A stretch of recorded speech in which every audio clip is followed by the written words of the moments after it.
Hello everyone, welcome to new chapter. आज हम लोग जो पढ़ेंगे वो हमारा चैप्टर है आज का जीवों में विविधता, जिसे इंग्लिश में बोलेंगे तो डाइवर्सिटी इन लिविंग ऑर्गेनिज्म बोलते हैं। आज का जो चैप्टर है इसमें हम लोग पढ़ेंगे जीवों के अलग अलग होने के बारे में और जो जीवों में विभिन्नताएं पाई जाती हैं उसके बारे में पढ़ेंगे। आज का चैप्टर स्टार्ट करते हैं, पढ़ते हैं। पहला है लिखा हुआ जीवों में विविधताएं। किसके आधार पर विविधताएं हैं? डाइवर्सिटी, जैसे कि जीव है, कोई आवास के आधार पर है, किसी का आकार के आधार पर है, किसी का जीवन काल के आधार पर है, किसी का ऊर्जा के आधार पर है।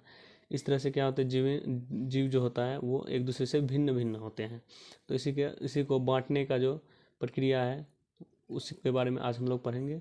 से पहला दिया हुआ है जीवों में विविधता, जैसे कि सभी जीवधारी जो होता है वो किसी न किसी रूप से भिन्न होते हैं। कई आवास के आधार पर भिन्न होते हैं, कोई आकार के आधार पर होते हैं, किसी के जीवन काल के आधार पर होते हैं, कोई भोजन ग्रहण करने के आधार पर भिन्न होते हैं। इस तरह से होते हैं।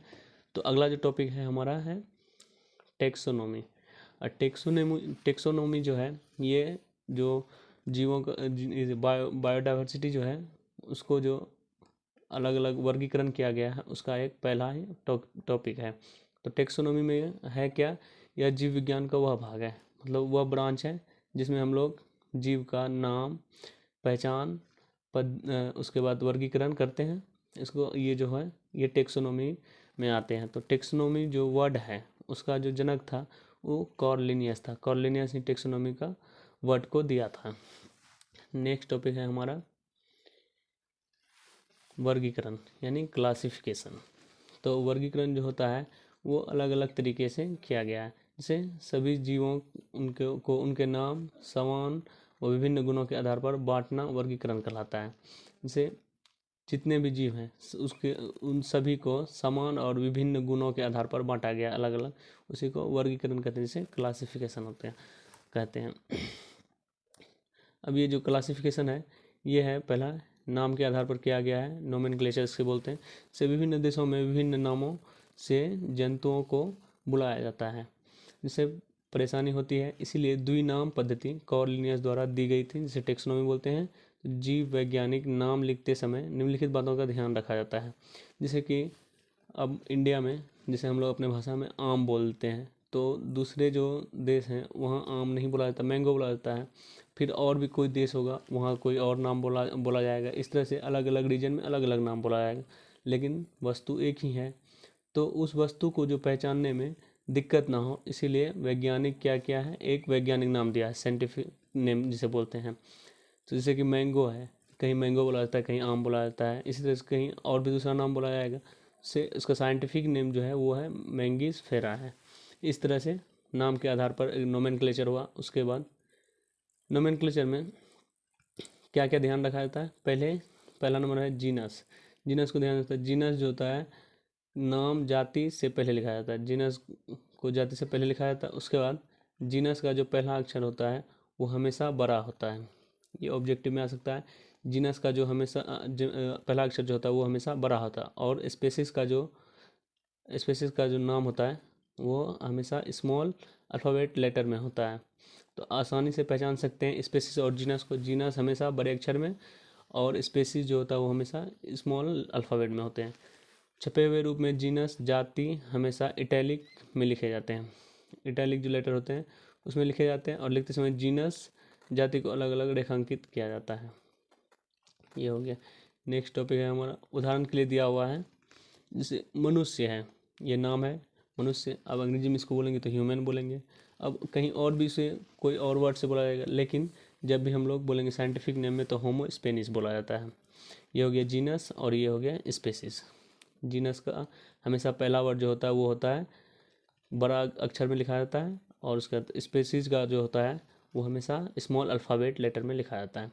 दूसरा उदाहरण है चीता का, जिसको टाइगर बोलते हैं। इंग्लिश में बोलेंगे तो साइंटिफिक नेम में बोलेंगे तो पैंथरा टाइग्रिस बोलेंगे। पैंथरा टाइग्रिस बोला जाता है साइंटिफिक नेम में। नेक्स्ट आ गया हमारा वही वर्गीकरण के बारे में, क्लासिफिकेशन में। सबसे पहला जो वर्गीकरण हुआ था, सबसे पहले 1758 में कॉर्लिनियस ने ही जीव जगत को दो भागों में बांटा गया था। जीव जगत यानी किंगडम को दो भागों में बांटा गया। सबसे पहला है पौधा और दूसरा जो है वो जंतु, ये 2 भाग में बांटा गया। लेकिन ये 2 भाग में जो बांटा गया ये इतना ही सफिशिएंट नहीं है, क्योंकि इसका भी अलग अलग भाग है। कुछ पौधा बड़ा है, कुछ पौधा जैसे शाकाहारी है, कुछ पौधा प्रकाश संश्लेषण ही नहीं करते हैं, तो इसको भी अलग अलग कैटेगरी में रखा गया है। सबसे पहले जो वर्गीकरण हुआ था वो कॉर्लिनियस किया था। टेक्सोनोमी का जो नाम दिया गया था वो भी कॉर्लिनियस ने ही दिया था। सबसे पहला जो वर्गीकरण हुआ था वो 1758 में हुआ था कॉर्लिनियस के द्वारा। वो 2 भागों में बांटा गया था, पौधा और जंतु में। उसके बाद फिर दोबारा जो हुआ 1959 ईस्वी में रॉबर्ट विटेकर ने जीवों को 5 वर्ग में बांटा गया, और इसी को अभी तक पढ़ा जा रहा है। जैसे पहला हो गया किंगडम, जिसको बोलते हैं हिंदी में जगत, और अंग्रेजी में बोलेंगे तो किंगडम। उसका किंगडम में बांटा गया 5 जगत में। तो उसको जो बांटा गया, पहला है मोनेरा में, दूसरा प्रोटिस्टा है, तीसरा फंजाई है, चौथा प्लांटी है, उसके बाद 5वां एनिमलिया है। एनिमलिया किंगडम जो है जिसमें कि मनुष्य भी आते हैं, हम लोग जो आते हैं, हम लोग किस किंगडम में आते हैं तो एनिमलिया किंगडम में आते हैं। और यही जो तो 1959 में रॉबर्ट विटेकर जो नाम का साइंटिस्ट था, यही क्या किए थे, 5 जगत को दिया था, और तभी से इसी को फॉलो किया जाता है। तो नेक्स्ट हमारा है वर्गीकरण के लाभ। अब वर्गीकरण का क्या क्या फ़ायदा है इसके बारे में पढ़ेंगे। और जैसे देखिए वर्गीकरण से क्या हुआ, असंख्य जीव का जो अध्ययन था वो आसान और सुगम हो गया, क्योंकि दुनिया में बहुत सारे जीव जंतु हैं, सबको एक बार में पढ़ना या उसके बारे में जानना संभव नहीं है। तो वर्गीकरण के अनुसार से क्या हो गया कि जानना और भी आसान हो गया। उसके बाद विभिन्न समूहों को, जितने भी अलग अलग ग्रुप हैं सभी समूहों को मध्य संबंध प्रदर्शित भी किया जाता है। उसके बाद क्या हो गया, तीसरा, ये जीवन के सभी रूपों में नजर में प्रदर्शिता करता है, ये हो गया। उसके बाद जीव विज्ञान के कुछ अनुसंधान वर्गीकरण के आधारित हैं। बहुत सारे जो रिसर्च होते हैं वो वर्गीकरण के आधार पर ही किए जाते हैं। उसके बाद जीवों को विविधता को स्पष्ट करने में सहायक करता है। जीवन में जितने भी जीव हैं उसके बारे में जो विविधताएं होती हैं, डाइवर्सिटी में, उसको भी स्पष्ट रूप से करने में सहायता किया जाता है।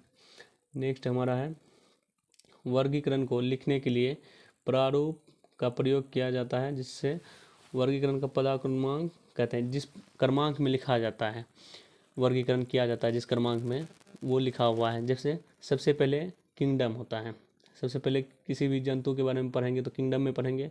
उसके बाद उससे छोटा आता है, छोटा कैटेगरी फाइलम। उसके बाद उससे छोटा कैटेगरी है वर्ग, जिसको क्लास बोलते हैं। उससे उसका छोटा कैटेगरी ऑर्डर बोलते हैं या गण बोलेंगे। उसके बाद कुल या फैमिली। उसके बाद वंश, जिसको जीनस बोलते हैं। उसके बाद स्पेसीज बोला जाता है लास्ट में, जाति। यही रूल हमेशा फॉलो किया जाता है, और इसको जो दिया था वो दिया था रॉबर्ट विटेकर दिया था 1959 ईस्वी में।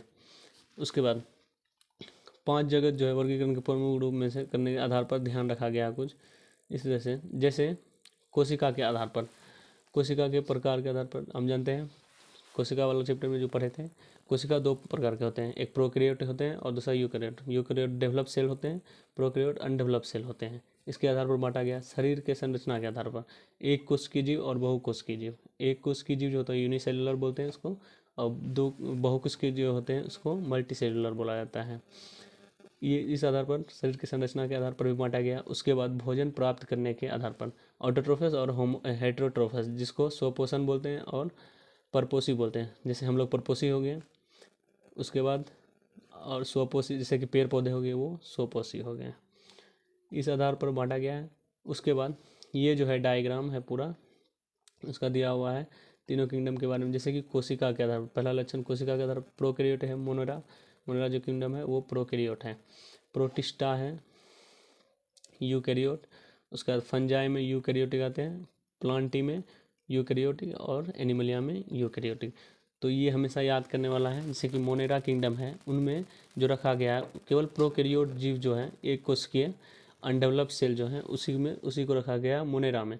बाकी जितने भी कोशिकीय जीव हैं सबको मोनेरा छोड़ के जितने भी हैं 4 ठो, प्रोटिस्टा, फंजाई, प्लांटे और एनिमलिया, इन सब में रखा गया है। उसके बाद कोशिका भित्ति। कोशिका भित्ति जानते ही हैं, सेलुलोज रहित जो होता है, एमिनो एसिड जो होता है इसमें मोनेरा में होता है। उसके बाद जो होता है कोशिका भित्ति जो होता है, कुछ में उपस्थित होता है, कुछ में नहीं होते हैं। जैसे एनिमलिया में तो हम लोगों में जैसे होता है एनिमल सेल में ना के बराबर ही, ना के बराबर क्या, एनिमल सेल में जो होता है कोशिका भित्ति सेल वॉल नहीं होते हैं। उसके बाद केंद्रक झिल्ली अनुपस्थित होते हैं। मोनेरा में प्रोकैरियोटिक कोशिका को रखा गया है। प्रोकैरियोटिक कोशिका जो होता है अनडेवलप होता है, अनडेवलप जो होता है तो उसमें न्यूक्लियर नहीं होते हैं। ये हो गए, बाकी जितने भी हैं सब में होते हैं। उसके बाद कार्य की संरचना में कोशिका हो गया, बहुकोशिकीय होते हैं, उत्तक होते हैं, और हम लोगों में जो होते हैं उत्तक अंग होते हैं, बहुत सारे होते हैं। उसके बाद पोषण की विधि जो होता है वो होता है स्वपोषी हो गया, जिसको रसायन और प्रकाश संश्लेषण होता है। उसके बाद प्रोटिस्टा होता है, वो भी स्वपोषी होते हैं। फंजाई जो होता है वो परपोषी होते हैं। प्लांटी में स्वपोषी होते हैं। एनिमलिया जो है वो विषमपोषी हैं। मतलब हम लोग क्या कहते हैं, प्राणी समभोजी है या मृत पोषी हैं। जैसे हम लोग कुछ भी खाते हैं तो वो जिंदा नहीं खाते हैं, डेड होने के बाद ही खाते हैं। उसके बाद प्रजनन की विधि संयुग्मन है। उसके बाद प्रोटिस्टा में जो ये है युग्मक है। उसके बाद फंजाई जो ये निषेचन करते हैं। उसके बाद निषेचन मतलब फर्टिलाइजेशन हो गए, मेल गैमेट और फीमेल गैमेट के मिलने से होते हैं। प्लांटी में भी सेम ही है। उसके बाद एनिमलिया में भी सेम ही है, फर्टिलाइजेशन होते हैं। फर्टिलाइजेशन के आधार पर प्रजनन किया जाता है। बस हो गया आज का चैप्टर, यहाँ पे समाप्त होता है। अब नेक्स्ट क्लास में हम लोग जितने भी किंगडम के बारे में पढ़े हैं, जगत के बारे में, सबके बारे में थोड़ा थोड़ा डिटेल्स में पढ़ेंगे। मिलते हैं नेक्स्ट क्लास में, तब तक के लिए जय हिंद।